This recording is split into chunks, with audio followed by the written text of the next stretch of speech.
Primeiramente, então, gostaria de agradecer a Paulinha, não está, pelo convite, tá? Eu sou física, mas eu também faço parte da AME Goiânia, lá, que é afiliada à AME Brasil, e tem um estudo aqui com o pessoal da AME Norte, pelo Brasil, né, através do Skype, já tem um ano, e estou muito feliz de estar aqui hoje falando para vocês aqui de Portugal. Então, na verdade, a gente vai falar, um dos trabalhos que me tem interessado, estudando a doutrina espírita, é verificar a atualização do Livro dos Espíritos, da codificação como um todo, né? Quão atual ele é, como Allan Kardec predisse coisas em 1857, que hoje a ciência está descobrindo. Então, eu fiz algumas pesquisas a pedido da doutora Marlene Nobre, e uma delas foi verificar que o Allan Kardec ele falou sobre a questão lá do campo de Higgs, o bóson de Higgs, que foi detectado recentemente, né? 2012, ganhou o Prêmio Nobel. A gente vai mostrar aqui claramente que o Allan Kardec falou disso aí no Livro dos Espíritos, na questão 27. Então, a primeira parte aqui, para a gente chegar lá no fluido cósmico e tratar ele sobre o ponto de vista da física quântica, a gente tem que fazer um breve tour aqui e falar o que é a física quântica, como que ela surgiu e do que ela trata. Aí, então, como esse trabalho tem a ver com a quantização do campo de luz, campo gravitacional, todos os campos, né, que é a unificação deles, a gente tem que falar também um pouquinho sobre esses campos. Então, a apresentação ela tem duas partes, que vai ter um intervalo entre elas. E nessa primeira, agora eu vou falar puramente sobre física quântica e campo. O que são os campos e o que se trata a unificação deles. Depois, com esses fundamentos, que todo mundo já vai ser especialista em física quântica, a gente pode verificar a relação, né, desses fundamentos todos no tratamento do fluido cósmico, que é o tudo, que é o nada, que é o tudo, né, que é tudo no mundo. Então, nossa primeira parte aqui, os fundamentos da física quântica. Vamos fazer um pequeno tour aí pelos fundamentos da física quântica. Olha só, quando eu comecei a dar aula, em 1995, a gente falava assim, no início desse século houve uma grande revolução.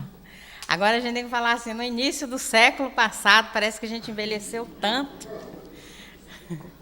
Mais ou menos em 1900, né? A física ela estava muito bem estabelecida, nós tínhamos as leis da termodinâmica, da eletricidade, tudo bem. A gente sabia como que as partículas se comportavam, sabia como que as ondas se comportavam, e era muito feliz porque partícula era partícula, onda era onda, e não tinha essa mistura toda, que depois dá muita confusão. E o pessoal pensava que a física já estava muito bem estabelecida e que praticamente não teria mais nada assim para ser descoberto. Nós tínhamos a Revolução Industrial, tínhamos as máquinas a vapor, né?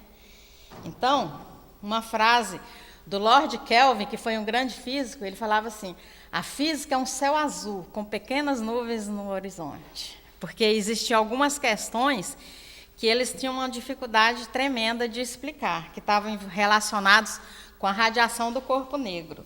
Só que o que acontece é que no amanhecer do século XX, essas pequenas nuvens no horizonte se juntaram e formaram uma imensa tempestade, que é a chamada mecânica quântica, a física quântica. E por várias pessoas que passaram a contribuir com essa teoria, né? Então, a gente fala que formalmente ela surgiu em 1900 com o trabalho do Planck, de radiação do corpo negro, correto? O trabalho dele era o quê?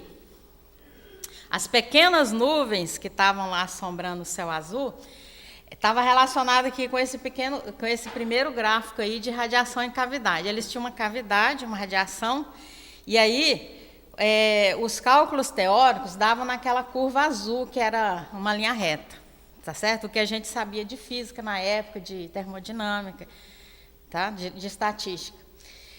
E os resultados experimentais, quando o pessoal ia para o laboratório, era essa curva vermelha aí, que é o Planck, que depois a teoria dele bateu direitinho com o experimento.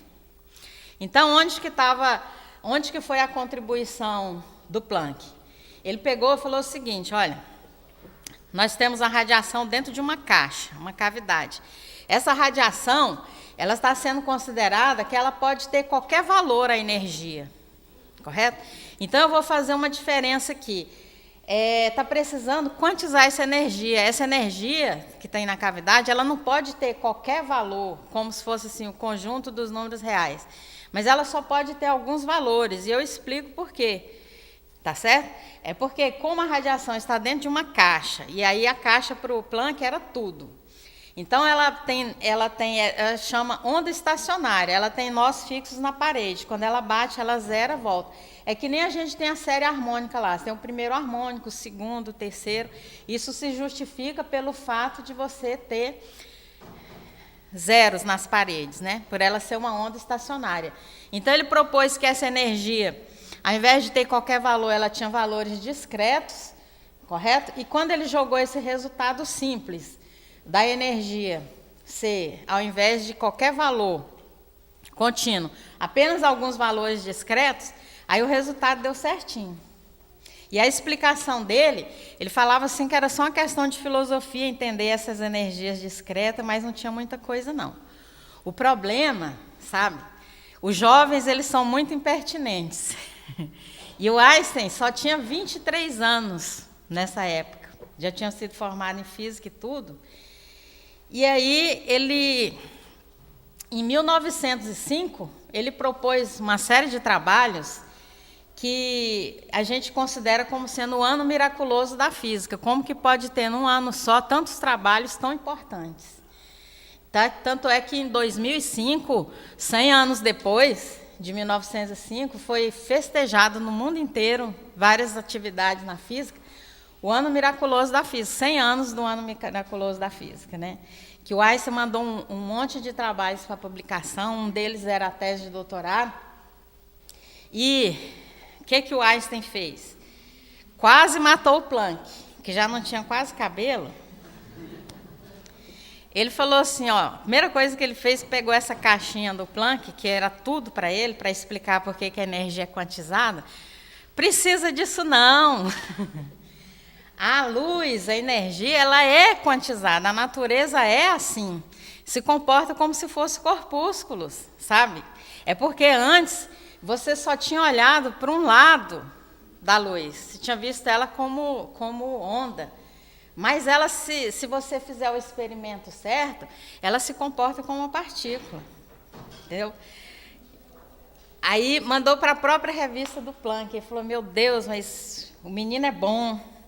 Ele tem umas coisas, mas ele não entendeu o meu trabalho. O fundamental é ter a caixa.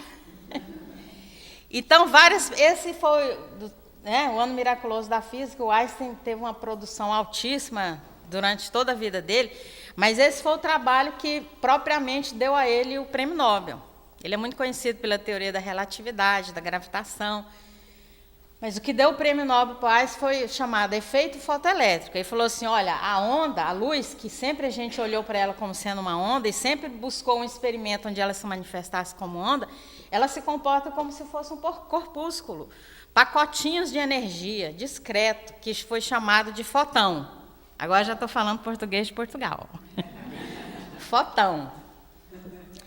E uma coisa assim que era surpreendente, muita gente foi para o laboratório para provar, né, que o Einstein estava errado, e ganhou o prêmio Nobel provando que ele estava certo. Que ele fez a teoria, ganhou o prêmio Nobel, quem comprovou experimentalmente também ganhou, né?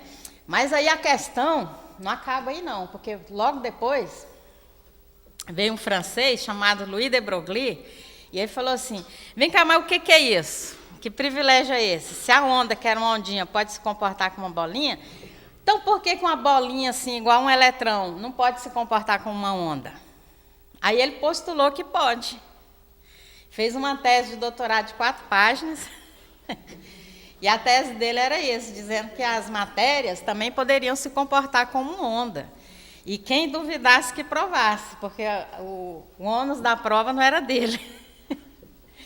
Então, foi exatamente isso que o Einstein falou, que ele foi consultado, né, porque eles queriam reprovar a tese do de Broglie. O Einstein falou assim, ó, se você provar o contrário, que não pode, até não provar, pode.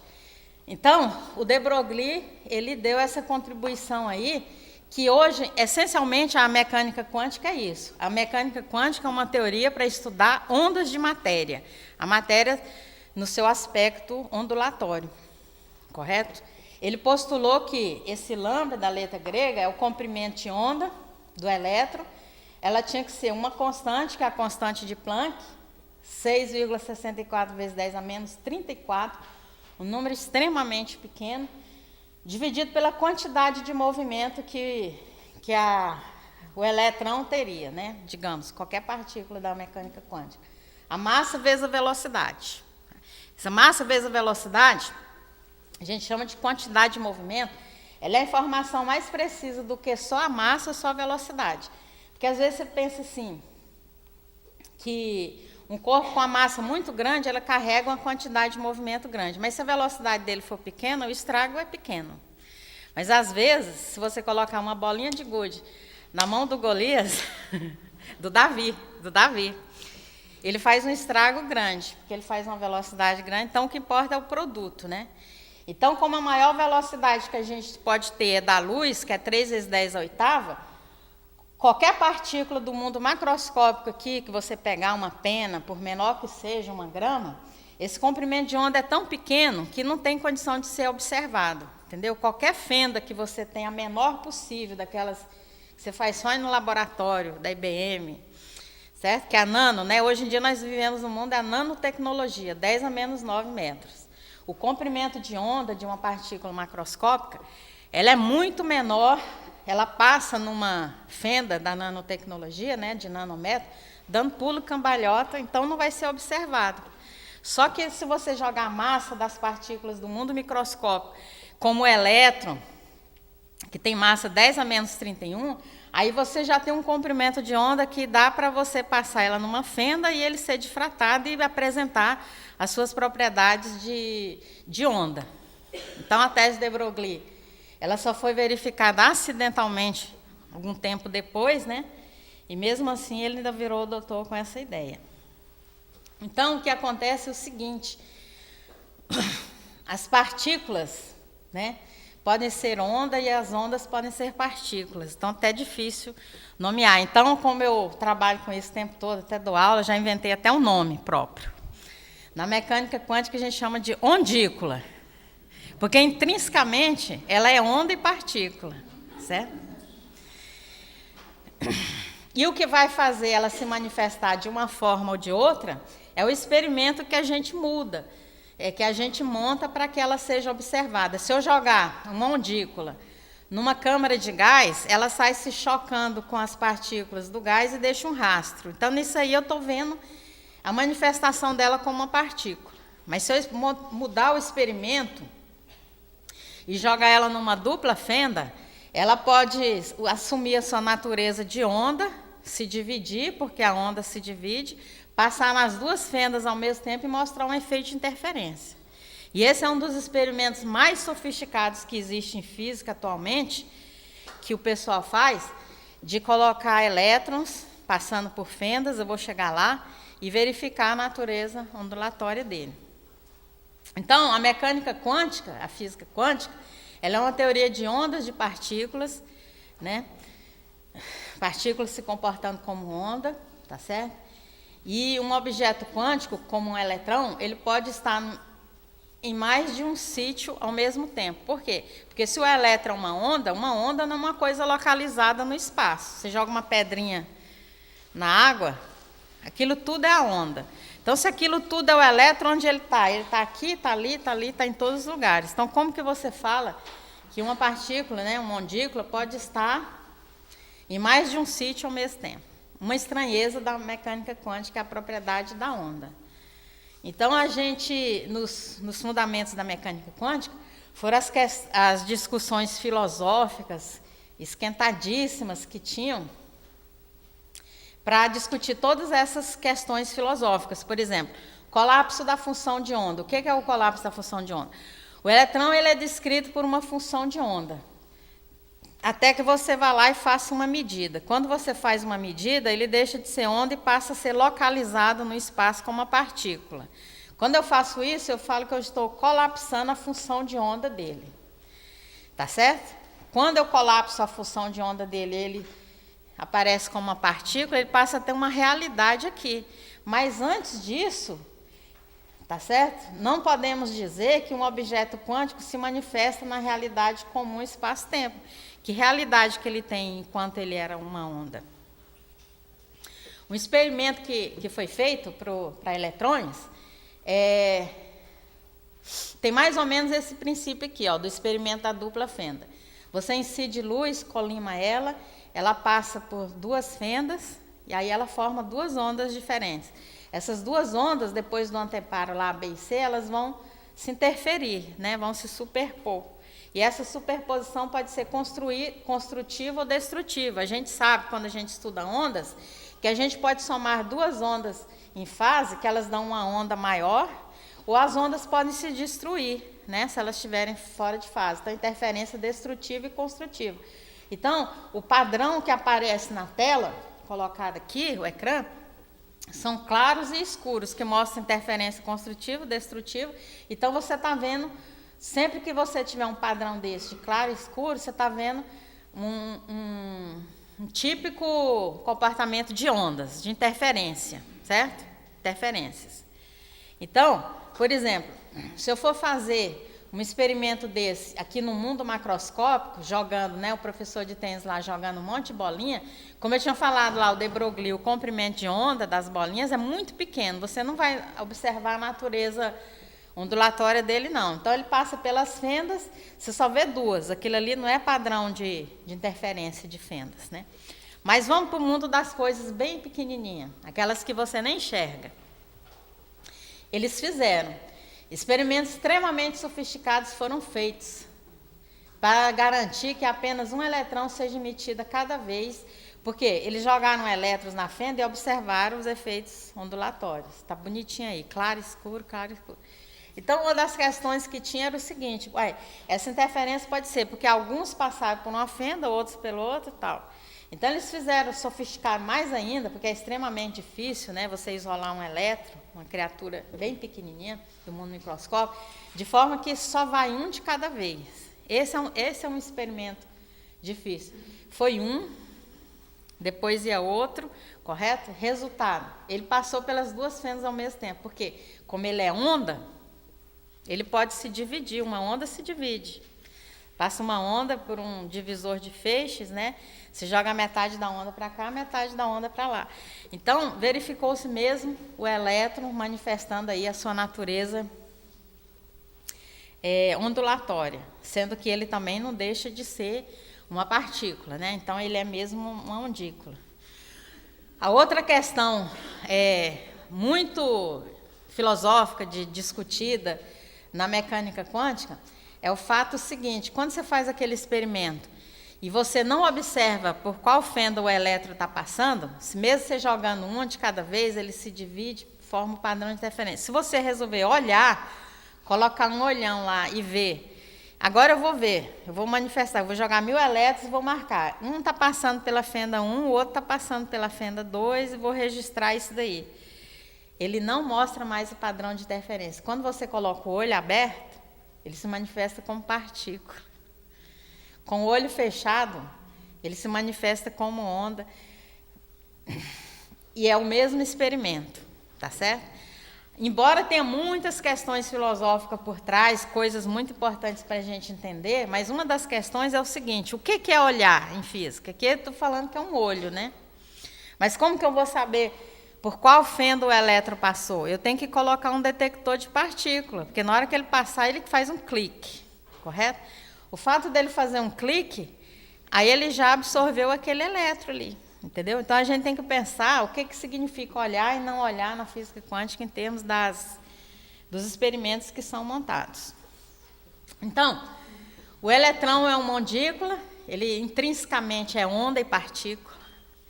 Tá? Não foi o Einstein que transformou ele, nem o de Broglie, em onda, a luz em partícula, né, e a matéria em onda, mas eles só observaram que a natureza era assim. É porque ninguém tinha ainda feito a observação correta. Mas que tipo de ondícula é esse eletrão aí? Que antes de eu fazer uma medida, ele é uma onda. Mas se eu faço uma medida, eu colapso a função de onda e ele vira uma partícula. Correto? Que tipo de propriedade é essa? Essa era uma discussão muito grande que dava muita briga no início do século passado, que o tipo de onda que o elétron não é aquela onda mecânica, por exemplo, que você tem um lago, joga uma pedrinha, você viu a onda. Não é uma onda de luz nem nada. A onda que é o elétron é uma onda de probabilidade. Aí o mundo fechou, né? Porque o elétron só existe enquanto probabilidade, tá certo? Ele é probabilidade, existe possibilidades. Eu não posso dizer assim, o elétron está ali, é um determinismo, como era a física, era determinística totalmente antes da física quântica. Agora não, agora você tem que ser mais humilde. É por isso que teve que nascer quase junto com o Espiritismo, sabe? Olha, a probabilidade dele estar ali, tem uma probabilidade dele estar ali, a probabilidade maior dele estar aqui, mas a natureza dele é probabilística, eu não posso determinar com certeza absoluta. Entendeu? O desconforto do físico, da ciência, de você tratar com...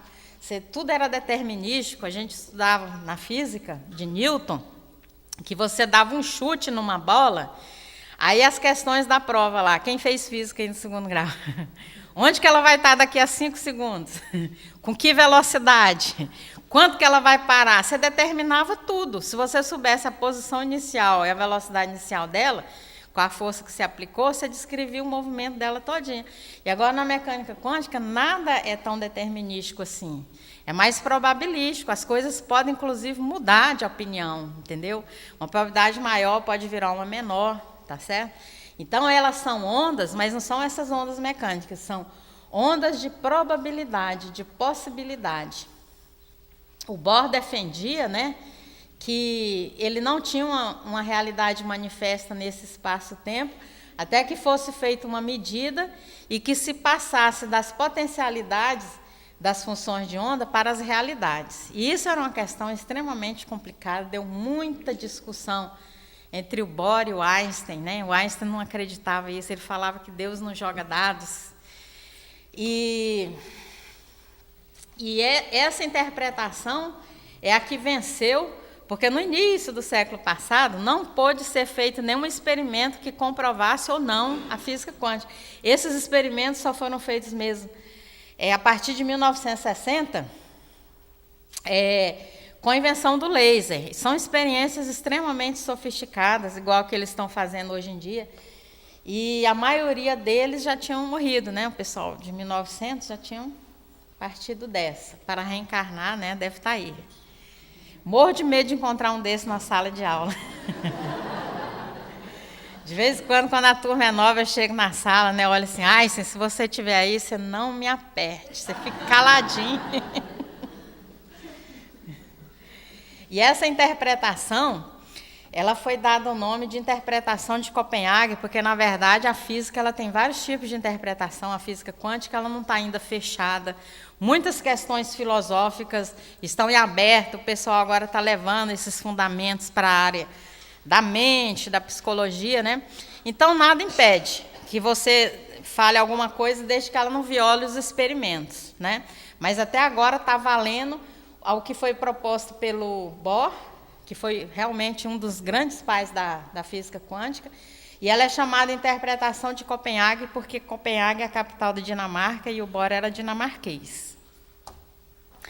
Então, realidade é apenas um caso particular do possível, né? O elétron está ali, ele tem muitas possibilidades, probabilidades, e a realidade é um caso particular. Agora, daí você imagina, né? Complicado. Mas aí a grande questão que surge é a seguinte: O que corresponde à passagem de uma probabilidade para uma realidade? O que acontece quando a gente faz uma observação que faz uma probabilidade virar uma realidade? Questões em aberto, hein, gente? Pode fazer seus artigos e submeterem. Eu já estou preparando o meu. A única coisa que a física quântica nos diz é que nada está previamente definido, todas as possibilidades são possíveis com maior e menor probabilidade. E isso é muito espiritualista, não é? A gente olhando para isso, a gente vê. Hoje em dia a medicina fala o quê? Que não, tem gente aí fazendo exame de DNA, arrancando seios e tal. Tudo isso aí são possibilidades, mas nada está definido. A informação principal não está mais no DNA, já acabamos com a ditadura do DNA. As informações que são importantes estão no citoplasma, que podem ser modificadas pela mente e tal.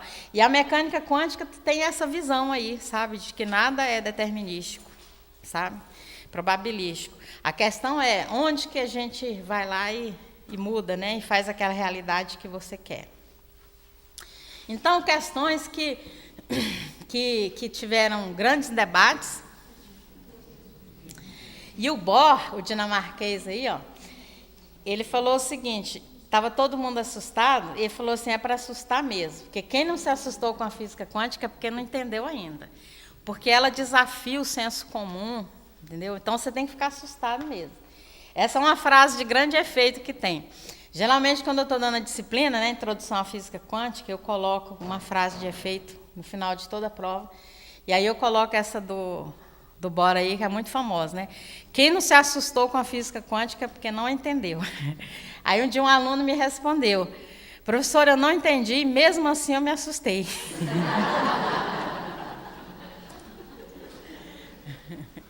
Essa foto, que é clássica, está nos anais da física aí, ela era em preto e branco, né? Ela está colorida artificialmente.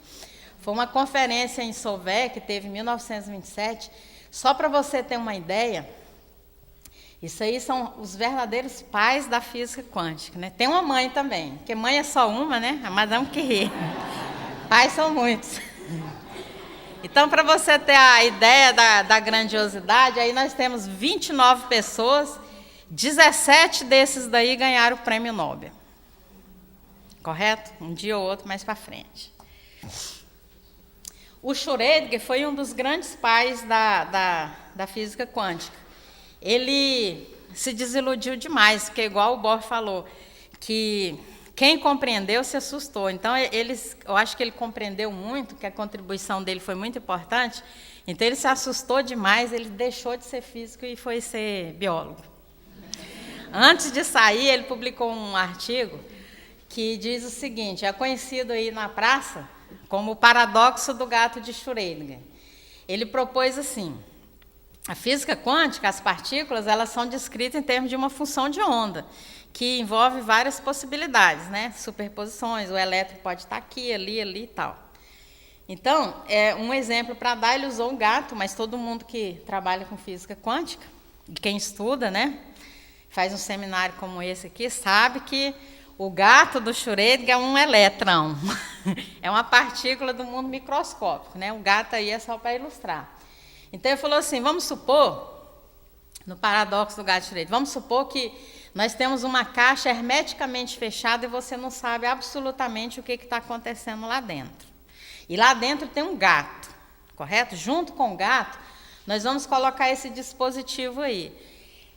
Lá em cima, o símbolo de radioatividade é um elemento químico que pode decair ou não. As leis da física dizem que o decaimento é probabilístico, existe 50% de chance de ele fazer um decaimento, ou seja, ele pula de um nível para outro. Quando ele pula de um nível para outro, ele emite um fóton. Esse fóton ele vai acionar a catraca, né? E tem um vidro de veneno verde ali, né? Vai quebrar o vidro, então o gato come o veneno e morre. Mas como existe 50% de chance de não ter a emissão, a catraca não vai ser disparada, o vidro não vai ser quebrado e o gato não vai comer o veneno e vai ficar vivo. Então, o Schrödinger falou o seguinte, então o que vocês estão me dizendo é o seguinte, se eu tiver que escrever a função do gato, como eu não sei se ele está vivo ou morto, eu tenho que dizer que ele está na superposição de gato vivo, mas gato morto? É isso que a teoria quântica está dizendo? Ele falou assim, então, bye, bye. Fiquem com ela aí, porque eu não acredito em morto-vivo. Zumbi, para mim, é muito. Olha uma frase aí, pesada que ele falou. E ele contribuiu tanto. Não a aprecio e lamento ter estado ligado a ela. Entendeu? Então ele entendeu muito, porque ele assustou, né? Agora tem gente que não entende, mas assusta do mesmo tanto. Então, superposição. O gato está na superposição, vivo e morto.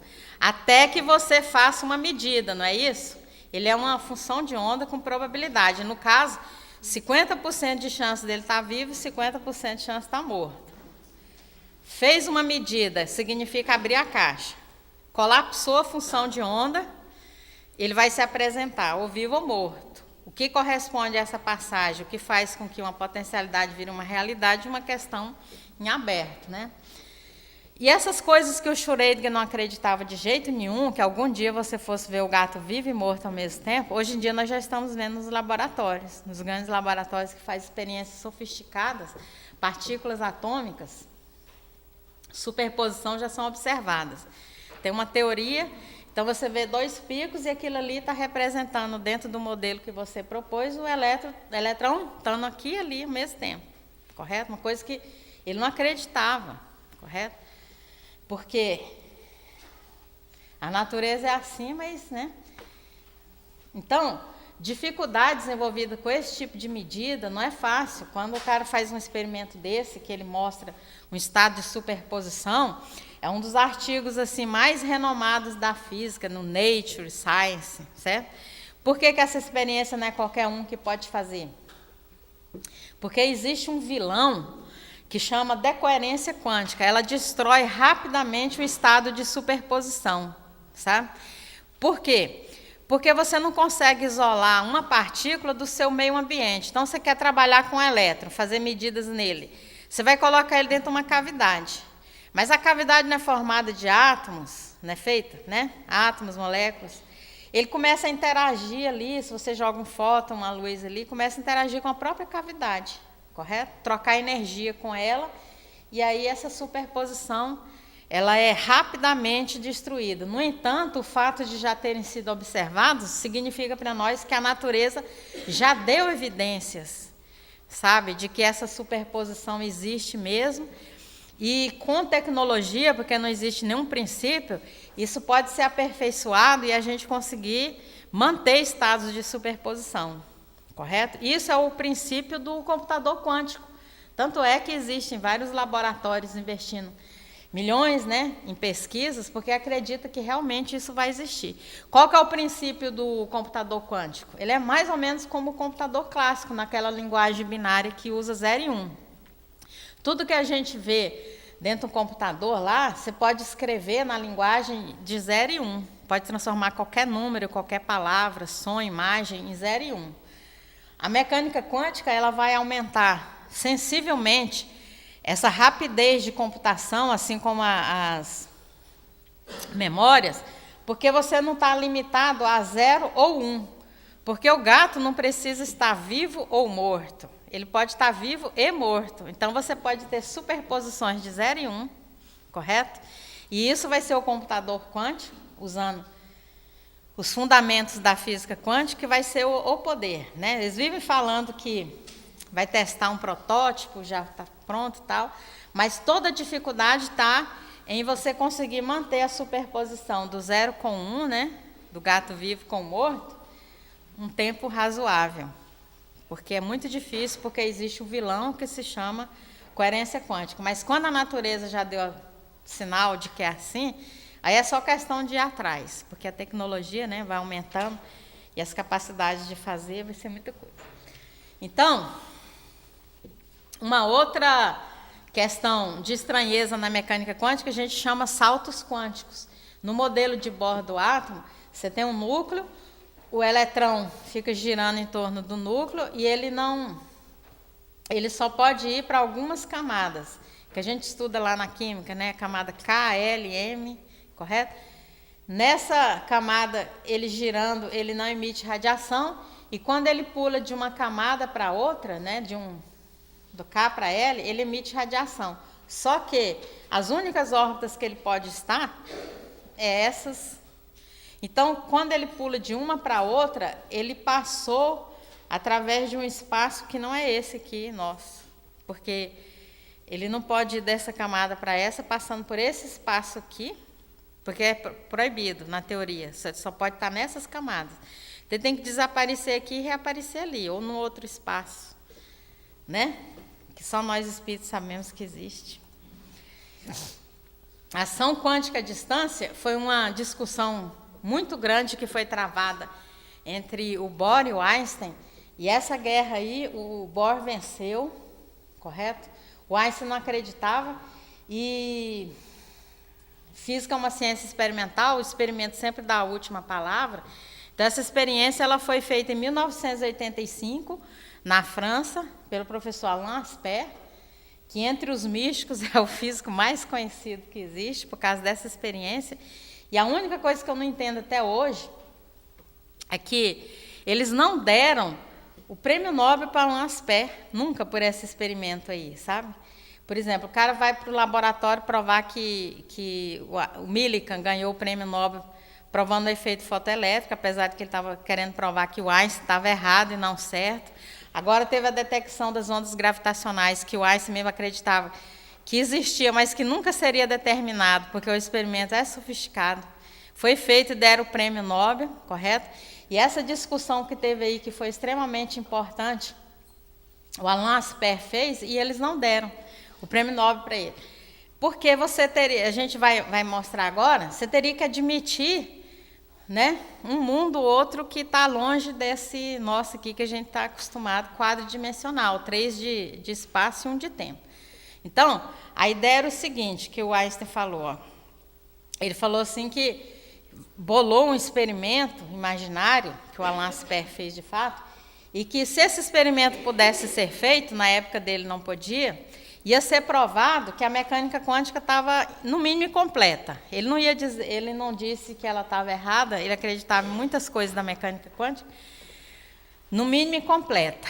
Então, ele disse o seguinte, você tem um átomo mãe aqui, em que esse S igual a zero significa que ele não tem movimento, ele não está girando nem para um lado nem para o outro, correto? Girar.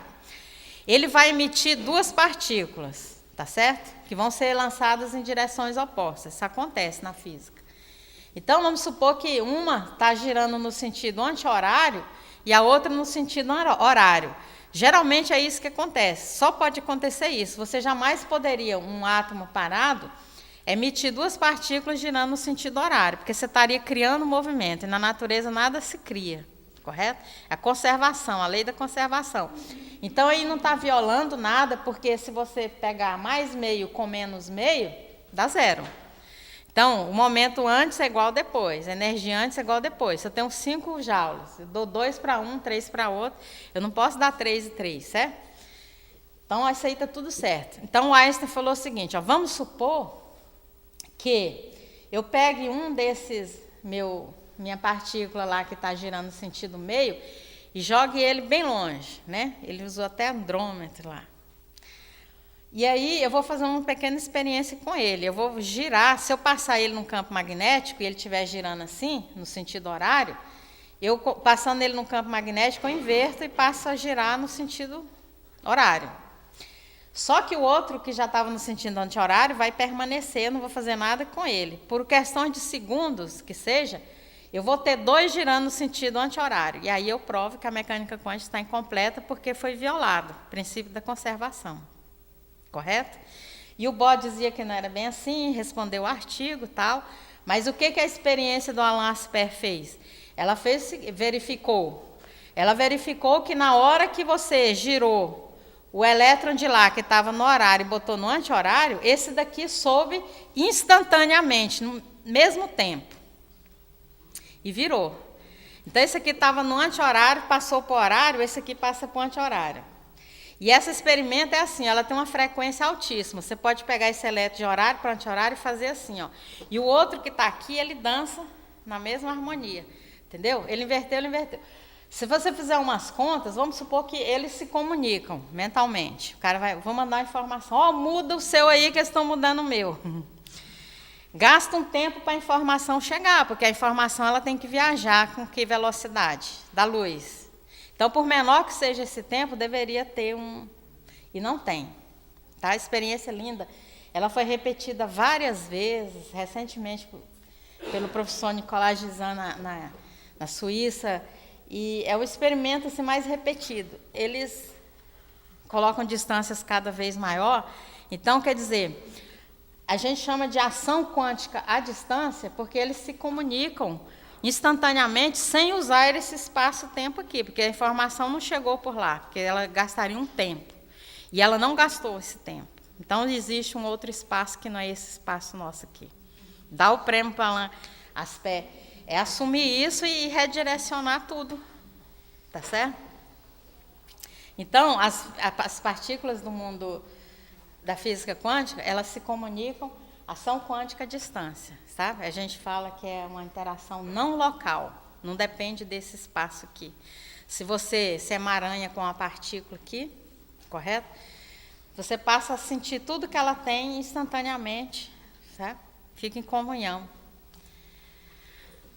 Então, a mecânica quântica, ela tem alguns postulados, né, e princípios, em número de 4. Vou falar só 2 aqui.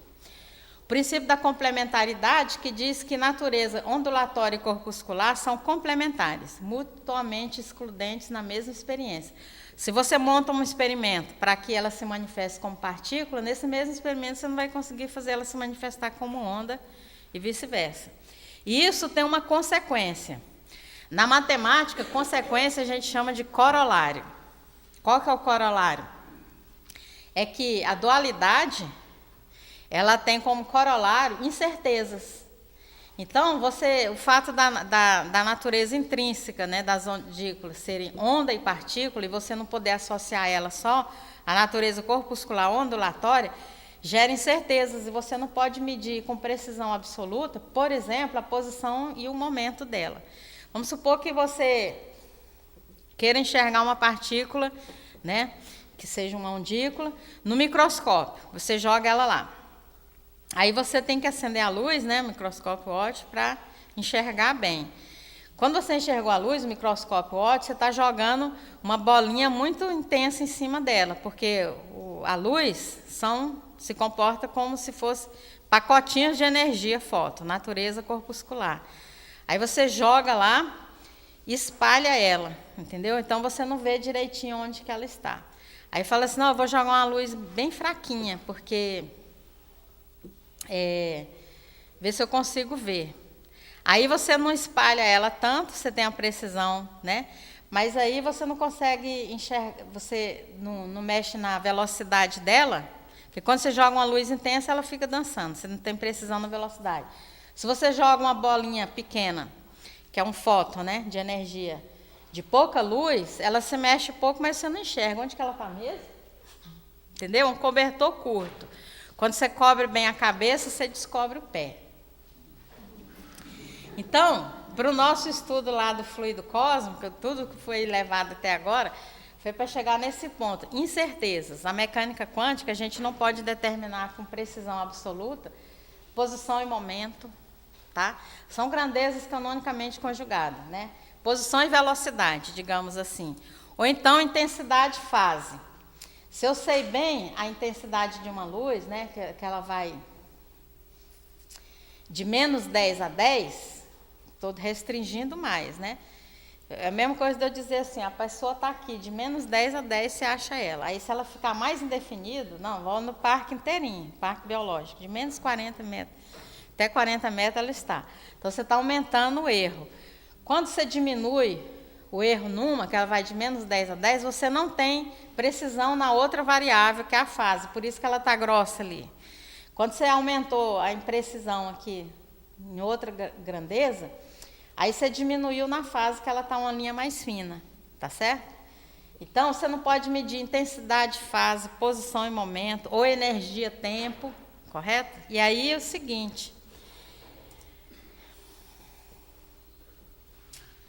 A relação de certeza existe, né? E aí já é uma proposição nossa mesmo, para matéria e espírito, tá certo? Se a gente pegar O material de que é feito o nosso corpo espiritual, que se chama perispírito, que tem a cópia do nosso corpo físico, correto? Ele tem natureza dual. A partícula, a ondícula, né, ela tem natureza de onda e de partícula. O nosso perispírito ele tem natureza de espírito e de matéria. É assim que o espírito se comunica com o nosso corpo. O espírito não dá conta de atuar diretamente no corpo. Agora, o perispírito ele é o bilíngue lá, que fala inglês e português. Português de Portugal e português do Brasil. Ele fala assim, ó, sítio é lugar. Tá certo? E rapariga não é coisa ruim. É uma mocinha. Então, ele tem a natureza de espírito e tem a natureza. Então, a natureza, o espírito, né? Ele usa a natureza espiritual do perispírito e o perispírito retransmite para o corpo porque ele também é matéria. Então, pode existir uma relação de incerteza entre matéria e espírito. Eu estou pegando aqui o perispírito como exemplo porque nós vamos estudar o fluido cósmico e o perispírito ele é formado do fluido cósmico, correto? Então, natureza dual, não é onda nem partícula. Natureza dual para o nosso corpo, ele não é onda nem matéria. Por isso que ele é chamado de semimaterial. Mas toda natureza dual não tem um corolário, que é incerteza, consequência? E que consequência é essa? Incertezas. Nós vamos voltar nisso aqui na segunda parte do livro, né? Então, o espírito e o corpo têm a mesma origem, estão nos extremos da escala, não podendo se comunicar diretamente. A comunicação ocorre através de um terceiro corpo, que tem a propriedade tanto de matéria quanto de espírito, e é uma das inúmeras combinações do fluido cósmico, que é o nosso perispírito, tá certo? E a consequência, o corolário de incertezas, tá certo? No caso de semimaterial, né, que é matéria e espírito, é que o espírito evolui através do trabalho, tornando a componente material do seu perispírito cada vez mais sutil. Então, se eu tiver uma precisão cada vez maior na posição, eu quase não sei nada da velocidade. Mas se eu tiver uma precisão boa da velocidade, eu quase não sei nada da posição. Então, o nosso perispírito, ele é assim, ó, quando a gente está pouco evoluído, ele é mais matéria. À medida que a gente vai trabalhando, né? Aí ele dá o exemplo lá da parreira, você vai purificando o seu, né, perispírito, o seu perispírito vai ficando mais sutil, significa que ele é mais espírito que matéria. Mas é sempre a natureza dual, correto? Por mais que o nosso perispírito seja mais espírito, ele vai ser 99,99, e é isso que vai diferenciar a gente, então, de algo que é só espírito, que é unicamente Deus, né? Todo mundo tem um perispírito. Jesus deve ser 99,9 espírito, né? O nosso 90% de matéria, mas existe. Então, criatura e criador, né? Nós vamos voltar nesses conceitos ainda, na segunda parte, quando a gente for relacionar isso aí com o fluido cósmico, tá? Para a gente conseguir entender a segunda parte também, que vai ser depois do seminário, a gente tem que só dar uma noção da teoria do campo. O que é campo, né? Então, olha só, na Gênese, nós temos no item 10 lá desse capítulo 6, chamado Uranografia Geral, que diz que o seguinte, no item 10, há um fluido etéreo que enche todo o espaço e penetra os corpos. Esse fluido é o éter ou matéria cósmica primitiva, geradora de mundos e dos seres. São inerentes às forças que presidem a metamorfose da matéria, as leis imutáveis e necessárias que regem o mundo. Então, são inerentes, próprios do fluido cósmico, as forças que presidem, tá certo? As metamorfoses da matéria. Essas múltiplas forças indefinidamente variadas que se refere o autor espiritual em A Gênese, no atual desenvolvimento da física, a gente conhece em 4, pelo menos aqui na Terra, né? Que a gente conhece, e até agora, são 4. As forças fundamentais, é a força gravitacional, a força eletromagnética e a força nuclear forte e a força nuclear fraca. Correto? Essas forças, elas têm ação à distância, e isso gera uma sensação muito ruim, que a gente chama fantasmagórica ação à distância. O que é? Você tem uma carga positiva e uma negativa. E elas se atraem, porque elas têm cargas de sinais contrários. Poderiam se repelir se fosse de mesmo sinal. Mas e se eu colocar aqui uma cortina e a carga positiva não está vendo a negativa, entendeu? Elas continuam agindo. Então, explicar isso aí é difícil, né? E se ela fosse cega, uma não visse a outra? Mesmo assim atrai, entendeu? No núcleo é a mesma coisa.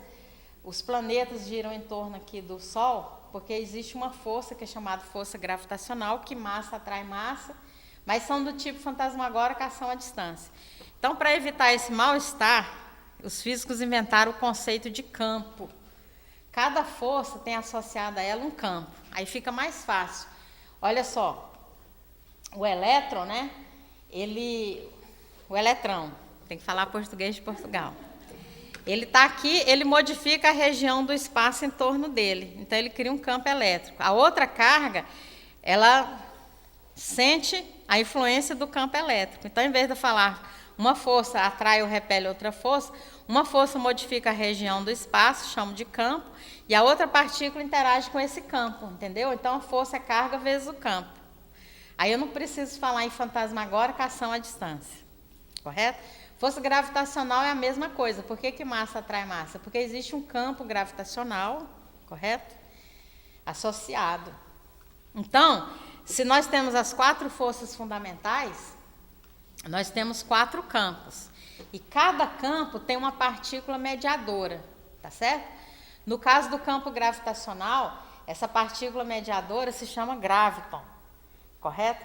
Essa é a partícula fundamental do campo. Então, nós temos as ondas gravitacionais, que são ondas de comprimento de onda extremamente pequeno, achava-se que nunca ia ser detectado, foi detectado no ano passado, correto? E a partícula fundamental dela, né, chama graviton.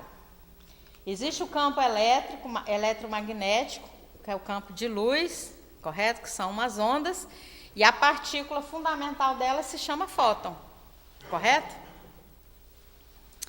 Então, olha só, a força gravitacional, né, ela tem essa expressão aqui, massa atrai massa, é a lei de gravitação do Newton, a lei de gravitação quântica é do Einstein. A partícula mediadora aqui é o graviton, tá certo? Que constituem as ondas gravitacionais. Na força eletromagnética, né, nós temos que a partícula fundamental são os fótons, né, que o Einstein propôs lá.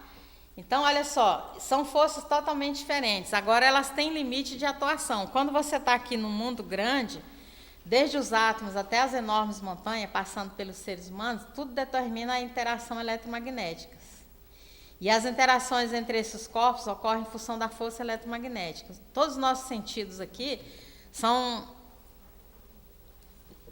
eletromagnéticos, impulsos elétricos, correto?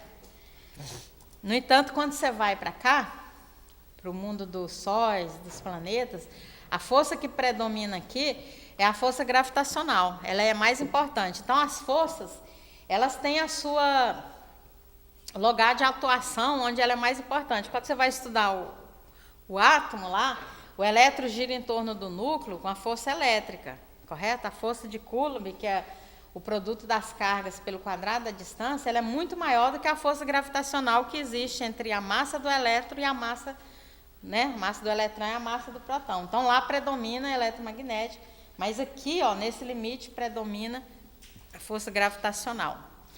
Quando uma carga elétrica oscila, ela gera campos elétricos e magnéticos que são alternados, correto? E a partícula fundamental a gente chama de fótons, que foi o proposto pelo Einstein, correto? Existe também a terceira força, que é a força nuclear forte, correto? Que antes a gente pensava que era a força no núcleo dos átomos, existem os prótons e os nêutrons. Os nêutrons não têm carga, né? Então, não tem força de repulsão eletromagnética. Mas, no entanto, os 2 prótons têm carga positiva, então eles deveriam se repelir fortemente. Só que existe uma força lá dentro maior do que essa, que chama força nuclear forte. E hoje em dia a gente sabe que essa força é a interação entre os quarks, que são os constituídos prótons e os nêutrons, e os gluons. Porque quando você pega o próton e quebra ele, ele tem 3 subpartículas aqui.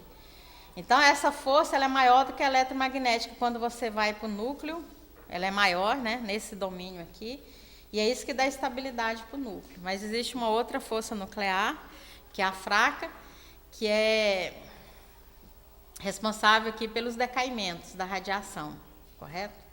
Então, na força nuclear nós temos fraca e forte, essa energia envolvida, né, porque força tem energia envolvida, ela é liberada, então nós temos as energias nucleares e tudo. O sonho da física, e foi o grande sonho do Einstein, o Einstein sonhou demais, mas ele fez também, porque tem gente que sonha e não faz. E tem gente que faz e sonha fazer mais ainda. Unificar essas 4 forças, descrever eles em termos de uma única teoria, né? Então, nós temos uma teoria para as forças. Nesse caso particular, prevalece a força gravitacional, campo gravitacional e tal. Como caso particular, em determinadas condições, a força eletromagnética. Como determinada condição, é a força fraca, a força forte. Mas uma teoria só que descreva as 4. Essa não existe, né? É o que a gente chama de teoria do campo unificado. Muita gente sonhou com isso, né? E foi o sonho do Einstein. E elas ainda não estão unificadas. No entanto, as 4. No entanto, já foi unificada a força eletrofraca, a eletromagnética com a nuclear fraca. Esse trabalho aqui, ele foi o trabalho do Abdus Salam, que era um físico indiano, da área lá que virou depois o Paquistão. Ele fez doutorado na Inglaterra e ele propôs uma maneira de unificar a força eletromagnética fraca, a força nuclear fraca com a força eletromagnética. Nessa teoria é que surgiu a predição de que existiria um campo de Higgs e uma partícula que, quando você une as duas forças, passa a ser uma força só, vai existir um campo só que descreve as duas, né? Que vai se tornar, como caso particular, fraca, nuclear fraca e eletromagnética. E essa partícula é o famoso lá bóson de Higgs, correto? Então, a unificação das duas fez com que fosse postulada a existência, tá certo? E é o que a gente vai falar, então, na segunda parte. Eu até corri muito aqui, porque eu vi que estava atrasado, mas a segunda parte, então, né?